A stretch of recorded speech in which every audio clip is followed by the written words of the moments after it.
Captain Karathya. Shalom, sir. Yasharahla. Good to hear from you, brother. Tawada, for coming on tonight. I appreciate you. Gracias por tu servicio. I wanted to thank you for your service. Can you please tell the brothers in America and Trinidad and other places around the world the current big story that's happening in the UK, please? So currently in the UK, there was a white man that must have been attacking an East Indian. So the East Indians got like a dagger. I think they call it a kirpan. The East Indian man must have stabbed this oppressor. He stabbed the oppressor and called the police. He told the police that the white man grabbed his turban, tried to assault him. So the police handcuffed him whilst he was stabbed, which obviously is wrong. So the footage came out, and all the white people went crazy, saying, "How are you gonna handcuff somebody while they're hurt, while they're stabbed? If he wasn't white, this wouldn't happen." The oppressor started to take a knee. They started to say, "No justice, no peace," like how black people say it. Then they started chanting recently, "I can't breathe, I can't breathe, I can't breathe." I couldn't believe what I was seeing. It's like the oppressor was black for a change. And they say, "Yeah, we should overcome everything that black people been doing for decades." And they're saying that we can't believe the injustice of the police. And they say if this man wasn't white, he would have been treated properly. The man that stabbed him got better care than he did. And the oppressor sounds like black people for a change. And we've been getting killed by the police for decades and no one cared. No one said anything. Now, all of a sudden, the police force needs to be looked at. The police force did a disservice to the family. And now the police force needs to be looked at. And, something's wrong with the police force. But we've been saying this for years. No one cared. No one gave a damn. All of a sudden now, they're chanting, "We shall overcome," "I can't breathe," and stuff like that, sir. So now Southampton it happened in, which is a city not far from London. I heard Southampton on fire right now. They've gone to the East Indian man's house there's footage of them going to the East Indian man's house, kicking the doors. They're setting hotels of migrants on fire, saying that they don't want no more immigrants in the country. And that's what it is right now, sir. Clap it up, Captain Karathya. I think they have some video right here to support what you're saying.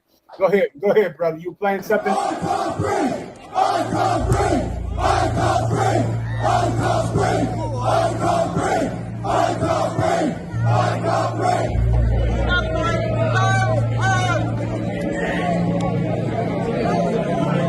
No justice!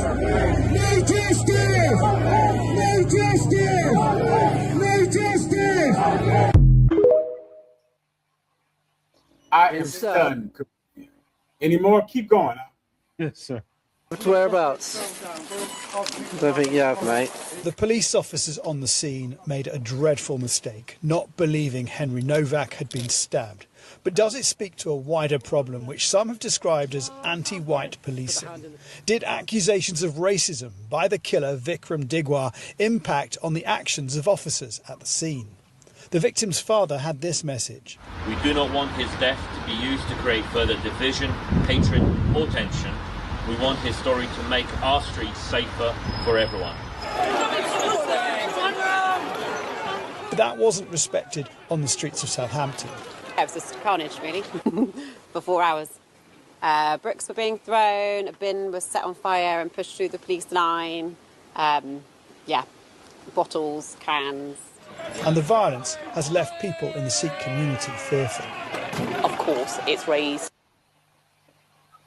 Then we got one more video. White people in Great Britain screaming "No justice, no peace," and saying, "I can't breathe." Bro, you mad. Bro, you mad. It's man's mad. Man's is mad.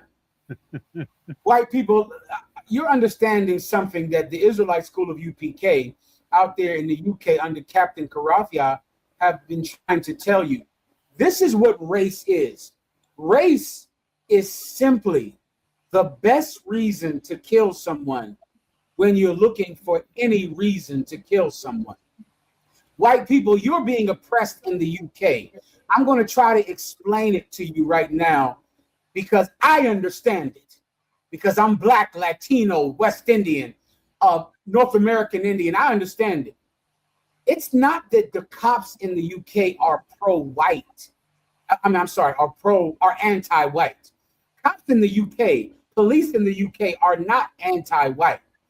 Police in the UK are pro-money, are pro-pounds. They're pro-pounds. That's what they're about.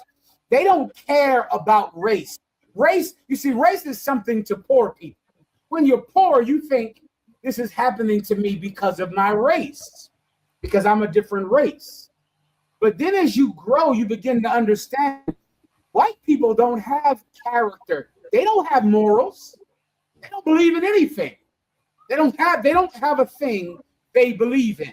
You see, poor white people, they believe in being white. They think that it's about being white because that's what they see. They're white. The rich aristocracy, the House of Lords, the House of Commons, the upper class in the UK, they are getting paid from Pakistan. They're getting money from India. They're getting money. They're getting rich because of those British territories that Queen Victoria gobbled up all of those years ago. That neighborhood brings in more money than you poor white people in the UK. They have more money. They're more rich. They have access to more money. So the police are simply tools of rich people to make sure that rich people are getting their way in society. So if you're in Mississippi, in America, or in Brooklyn or New York, you're going to think that the cops love white people. The police love property owners. That's what they love. Whoever owns property, whoever pays the most taxes, the police will work for. They'll just work for whoever has more money. So if you're in the UK and you're some poor football fan or some soccer hooligan, you'll think that it's because I'm white. No, it has nothing to do with that. Those Pakistanians, those India, going all the way back to the East India Company. The East India Company was the richest. The East India Company built the British Empire. There would literally be no British Empire without Queen Victoria sanctioning and Queen Elizabeth I sanctioning the East India Trading Company that built the British Empire, built it with money and gold and wealth that they stole from Africa, stole from India. The British Empire built Africa. Africa is a construction of the British Empire. They built it. You understand? They built the entire place. Right now, the national dish, Karathya, what's the national dish of England? Chicken tikka masala, sir. Say that again for everyone. Chicken tikka masala. Say it again for everyone. Chicken tikka masala. Chicken tikka masala. Not fish and chips, not those mushy peas, not that eel, those boiled eels or those pies, but an Indian dish, a dish from India, because that is how rich the British Empire got from India. That's where the money is. The money is not in you soccer and you football hooligans in the Great Britain. You're not bringing any goddamn money in there for King Charles, but India is. Good Lord, India is bringing money into that neighborhood, bringing in good money. So if that sword, if that knife has to touch a little soccer hooligan blood, then it's going to have to happen because they work for the rich. Race to a white person is simply the best reason to kill someone when you're looking for any reason to kill someone. Race does not mean more than that to a white person in power, to a white person in authority. If I was you poor white people in Great Britain, what you should do is you should start to look at your government and you should start to see that they love money more than they love the British citizen. That's what they love. They love money. And because of their love of money, they are treating you like garbage and treating a community that brings in more money than the white community. They're treating them better. Now, I have to ask you a question. Now, do you see why they were so cool to the West Indians in Brixton, to the West Indians on the South in South London? You see why they were so cruel to us? Because when they were cruel to us, you thought it was about race, so you were fine.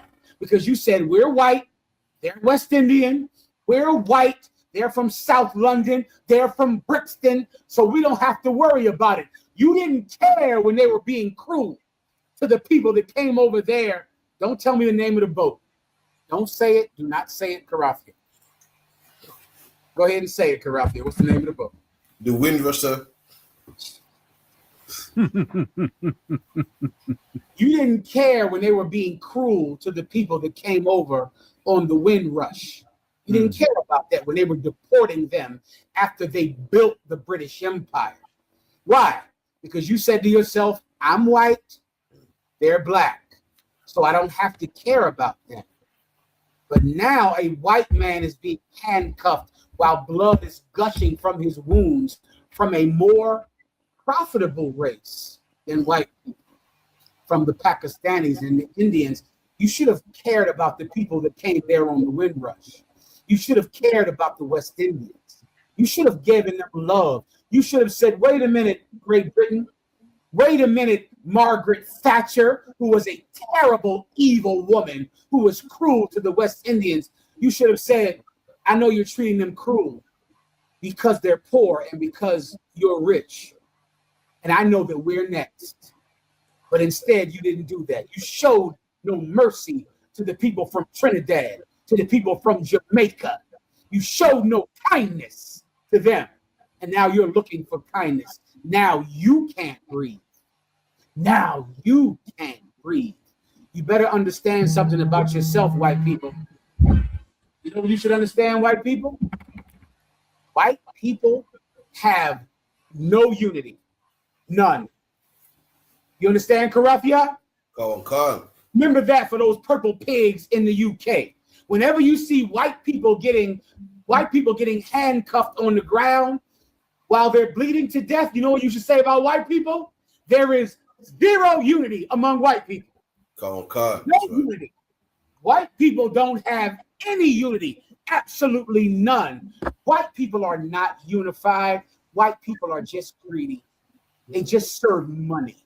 That's right. But what you're doing in the UK, you're not doing it for money. You're doing it for the wealth and welfare of the people who were forgotten by Queen Victoria, forgotten by Queen Elizabeth, forgotten by Margaret Thatcher, forgotten by Tony Blair, forgotten by the House of Lords, forgotten by the House of Commons. You're fighting for the people who don't have enough money to matter in the UK. And your service is great among the angels, among the heavens. Your service is great. And you keep on doing it out. And white people in the UK should support you. They should stand up and give you money and support you because you understood the cruelty of white people before they did, before they knew about it. You understand, Captain? Call on, Khan, sir. Did you want to say anything else? That was pretty much it, sir. You know what I mean? I just wanted to get the UPK stance on that, sir. The order, sir. Water war, you keep on getting it on out there, brother. You keep fighting the good fight out there, rocking, fighting for Commanding General Yohanna's cause. You understand? Call on, Khan, sir. Well done. How about Shimmy Al Shabarak? How about Shimmy Al Shabarak?